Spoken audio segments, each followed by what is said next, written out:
बडोला दीदी के किचन में आप सबका स्वागत है।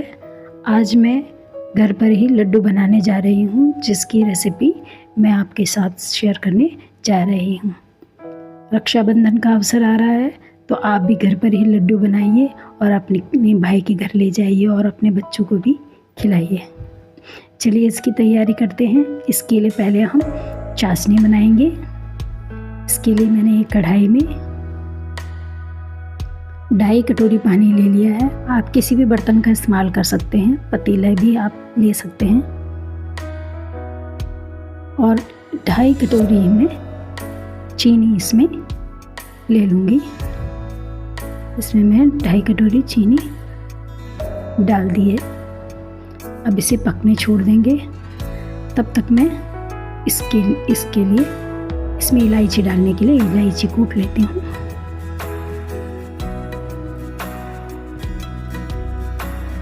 ये मैंने इलायची ली है। इस इलायची को इसके बीज निकाल करके मैं इन्हें कूट लूँगी।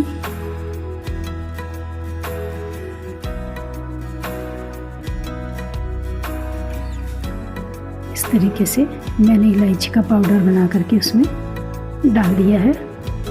इससे बहुत अच्छी खुशबू आ जाएगी। और इसमें मैं 1 चम्मच घी ऐड कर लूँगी, जिससे इसका स्वाद बहुत ज़्यादा बढ़ जाएगा लड्डू का। अब आगे बूंदी की तैयारी करते हैं। इसके लिए मैंने 2 कटोरी पानी लिया है, उसी साइज़ से जितना मैंने पहले चाशनी के लिए जिस कटोरी का इस्तेमाल किया था। और 1 चम्मच तेल ले लिया है और हल्का सा आधी चुटकी मैंने सोडा लिया है और उसे मिक्स कर दिया। अब इसमें मैं 3 कटोरी बेसन ले रही हूँ और इसको मैं हाथों से अच्छे से घोल लूँगी। इससे कोई गुठली ना बने, इसलिए मैं हाथों का इस्तेमाल कर रही हूँ। बहुत अच्छे से इसको घोल लेंगे।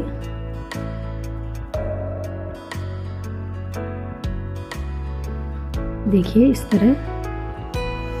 अब इसकी कंसिस्टेंसी देखिए, इस तरह की होनी चाहिए। अब ये घोल मेरा तैयार हो गया है। अब मैंने 3 कटोरियाँ ली हैं, 2 छोटी कटोरी ली हैं और 1 बड़ी कटोरी ली है। और इस घोल को मैं उसमें ट्रांसफ़र कर लूँगी, डाल दूँगी उन कटोरी में।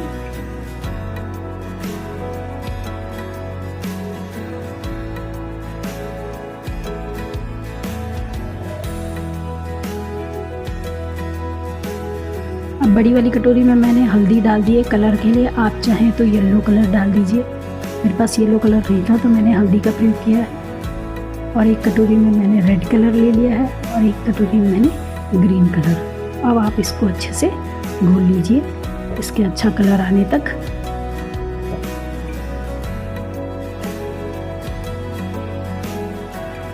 इस तरह से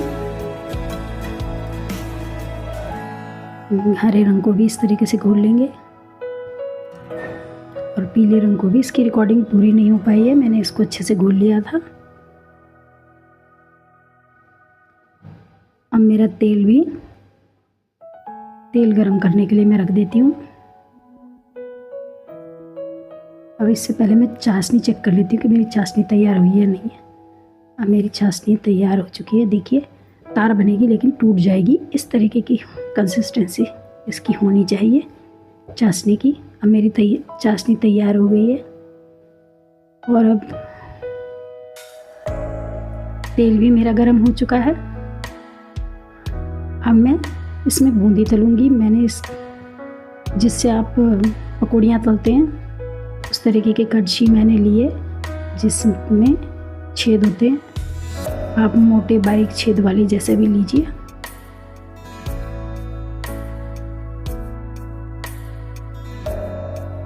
इस तरह से मैंने लाल रंग की बूंदियाँ तैयार कर ली हैं। देखिए इनका कितना गोल गोल आकार, मोतियों जैसा आकार आ रहा है। अब मैं और भी लाल रंग की बूंदियाँ तैयार कर लूँगी। एक एक करके।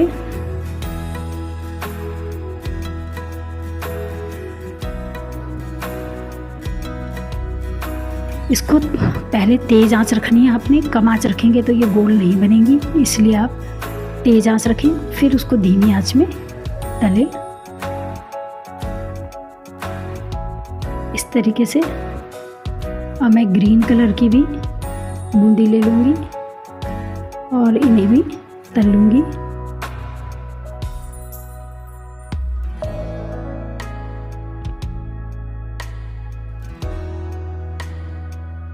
ये देखिए हरे रंग की मेरे बूंदियाँ तैयार हो रही हैं। इस तरीके से सभी में बूंदियाँ तैयार कर लूँगी।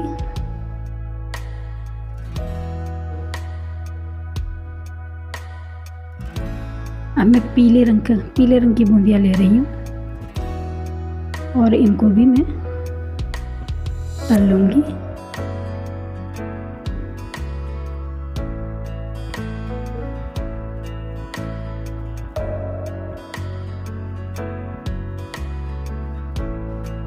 इस तरह से देखिए, इस प्रकार मेरी सभी बूंदियाँ तैयार हो गई हैं। देखिए कितनी सुंदर लग रही हैं, मोतियों जैसी। अब इनके हम लड्डू बनाएंगे। इसके लिए मैंने थोड़े से मगज लिए हैं, उनको भी मैं इसमें मिला दूंगी। मगज यानी कि खरबूजे के बीज, उसे भी मैं इसमें मिला लेती हूँ। इनको सबको अच्छे से मिलाने के बाद इसको मैं चाशनी में डाल दूंगी।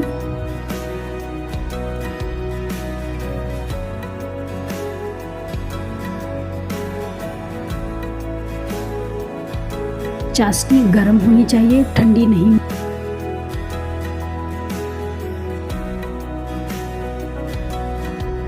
ये देखिए मेरे बर्तन में पूरा नहीं आ रहा है, तो मैं इसकी चाशनी और बूंदी सारी मैं परात में ही उलट देती हूँ।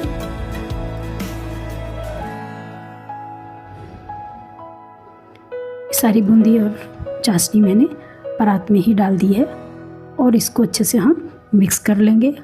आप बोलोगे कि ये देखिए कितनी ज़्यादा चाशनी हो रखी है, पूरा गीला हो रखा है, लेकिन आप देखेंगे इसे अब मैं आधे घंटे तक इसको ऐसे ही छोड़ दूँगी और ये बूंदियाँ सारा का सारा चाशनी को सोख लेंगी। अब देखिए इसने सारी चाशनी को सोख लिया है और अब मैं इससे लड्डू तैयार कर लूँगी। आधे घंटे तक मैंने इसे भीगने छोड़ दिया था। पहले आपने इसको ज़ोर ज़ोर से दबाना है, आप हल्के हाथ से नहीं, पहले ज़ोर ज़ोर से हाथ से दबाएंगे। जब ये आपस में चिपकने लग जाए तो इसको हल्के हाथों से गोल शेप देते हुए लड्डू बना लेंगे। ये देखिए अपने हाथ में ज़्यादा से लिए, कुछ आपके हाथों से गिर भी जाएंगी बूंदियाँ। इस तरीके से जोर जोर से आप दबाएंगे और जब ये चिपकने लग जाएंगी तो आप इसको हल्के हाथों से गोल शेप दे देंगे।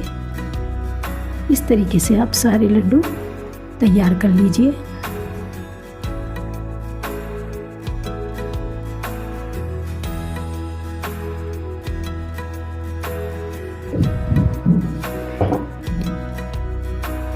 इस तरीके से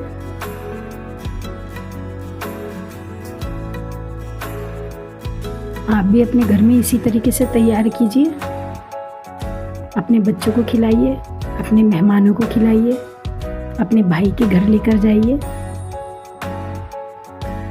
अपने हाथ की बनाई हुई चीज़ का कुछ और ही आनंद होता है, जो खुशी आपको अपने हाथ से बनाई हुई चीज़ों से खाकर मिलता है और बाहर की चीज़ों से नहीं।